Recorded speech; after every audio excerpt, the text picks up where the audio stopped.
नमस्कार मित्रों, स्वागत है आपका आपके अपने YouTube चैनल सिवात क्लासेस में।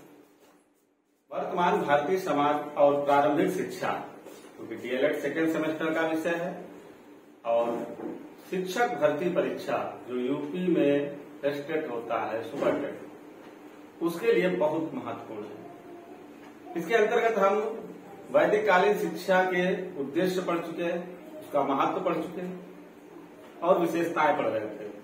हम दो विशेषताएं पढ़ चुके थे, विद्यारंभ संस्कार और उपनयन संस्कार। आज उसी के क्रम में हम पढ़ेंगे समावर्तन संस्कार। समावर्तन संस्कार क्या होता है, आइए शुरू करते हैं।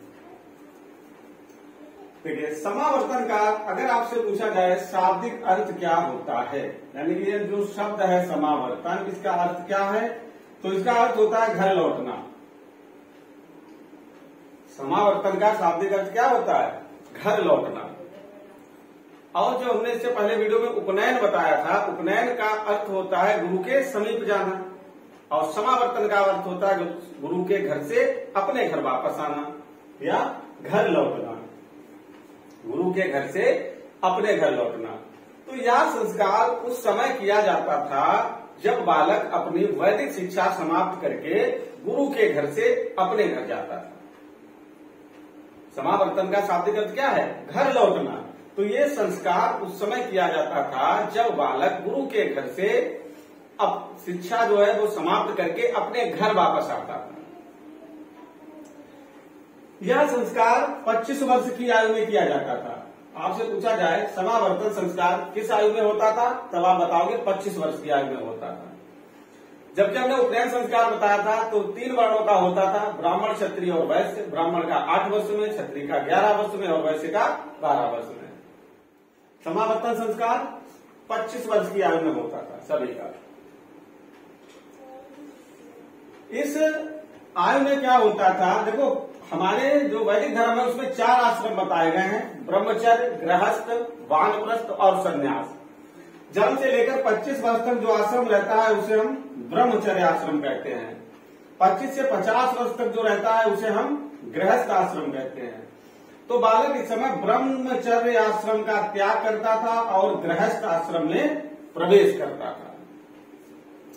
ब्रह्मचर्य आश्रम का त्याग करता था और गृहस्थ आश्रम में प्रवेश करता था। जिस दिन यह संस्कार किया जाता था उस दिन बालक को दोपहर के समय नहलाया जाता था और नए वस्त्र धारण कराए जाते थे।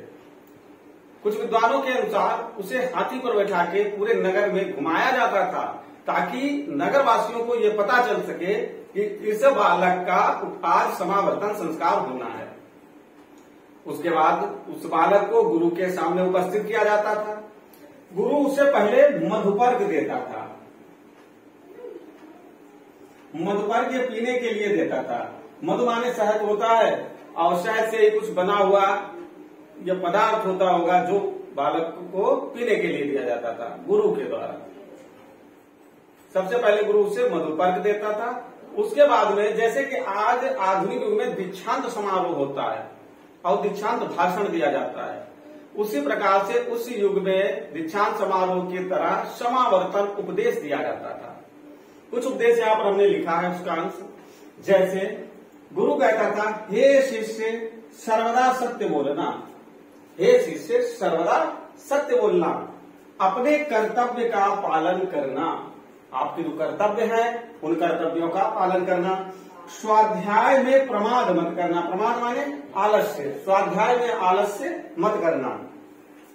और ये देखिए बहुत महत्वपूर्ण बात बताते थे उस समय कि जो अच्छे कार्य हमने किए हैं तुम उनका अनुकरण करना,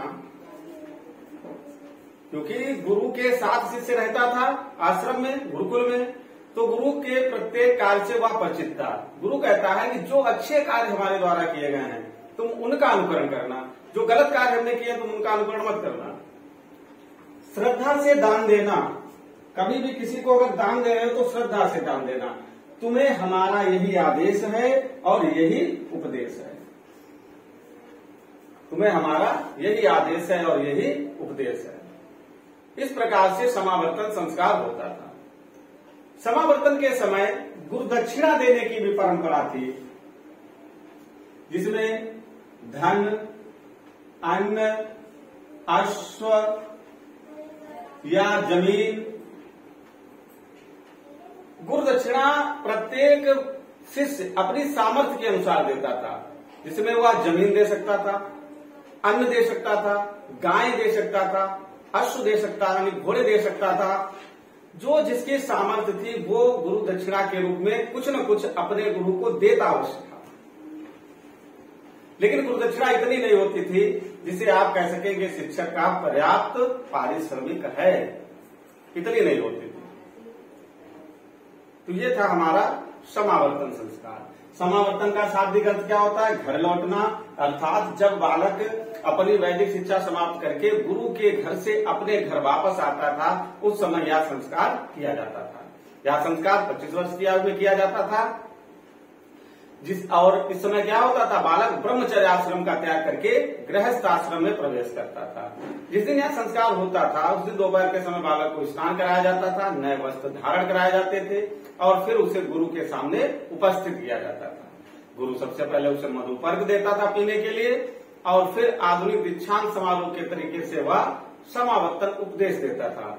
जैसे हे शिष्य सर्वदा सत्य बोलना, हे शिष्य सर्वदा सत्य बोलना, अपने कर्तव्य का पालन करना, स्वाध्याय में प्रमाद मत करना, जो अच्छे कार्य हमने किए हैं तुम उनका अनुकरण करना, श्रद्धा से दान देना, तुम्हें हमारा यही आदेश है और यही उपदेश है। तो ये था समावर्तन संस्कार। वैदिक कालीन शिक्षा में सभी शिक्षा संबंधी संस्कारों को बहुत महत्व दिया जाता था। ये संस्कार बहुत ही महत्वपूर्ण होते थे उस समय। तो ये 3 विशेषताएं हो गई। आइए आगे भी एक और विशेषता देखते हैं।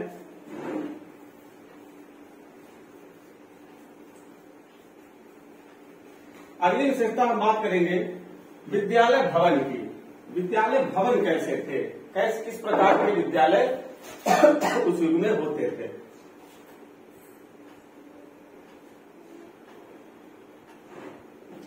विद्यालय भवन, तो सबसे पहले और महत्वपूर्ण बात यह है कि विद्यालय भवन कैसे थे, इस संबंध में स्मृतियों में कोई जानकारी नहीं है। इतिहास हमें यही से तो पता चलता है, स्मृतियों से, शिलालेखों से, जो विदेशी यात्री हैं उनके लेख से। तो विद्यालय भवन कैसे थे ऐसा स्मृतियों में कोई उल्लेख नहीं है। लेकिन डॉक्टर अल्तेकर का मत माना जाता है। डॉक्टर अल्तेकर कहते हैं कि अच्छे मौसम में, डॉक्टर अल्तेकर के अनुसार अच्छे मौसम में कक्षाएं जो थी वो वृक्षों की छाया में होती होंगी। अच्छे मौसम में कक्षाएं वृक्षों की छाया में होती होंगी, क्योंकि गुरुकुल जो थे वो जंगल या वनों में हुआ करते थे, तो वहां पर वृक्ष होते थे, बहुत विशाल वृक्ष होते थे। तो वो कहते हैं कि अच्छे मौसम में कक्षाएं वृक्षों की छाया में होती होंगी। लेकिन खराब मौसम में, अगर मौसम खराब है तो किसी न किसी साधारण आच्छादन की व्यवस्था अवश्य रही होगी। किसी साधारण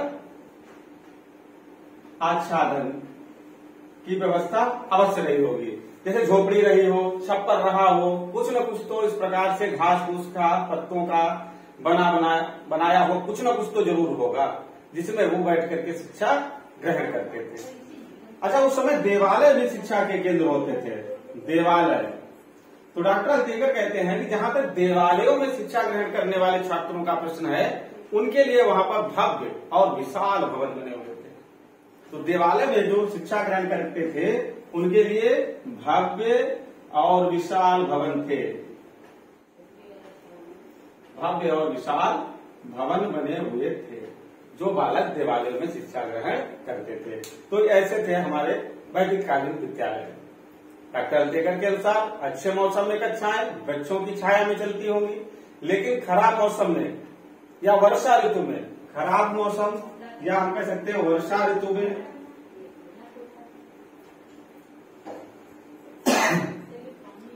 किसी न किसी साधारण आच्छादन की व्यवस्था अवश्य रही होगी। तो ये 4 विशेषताएं। आगे अगली विशेषता पढ़ेंगे प्रकृति से संपर्क।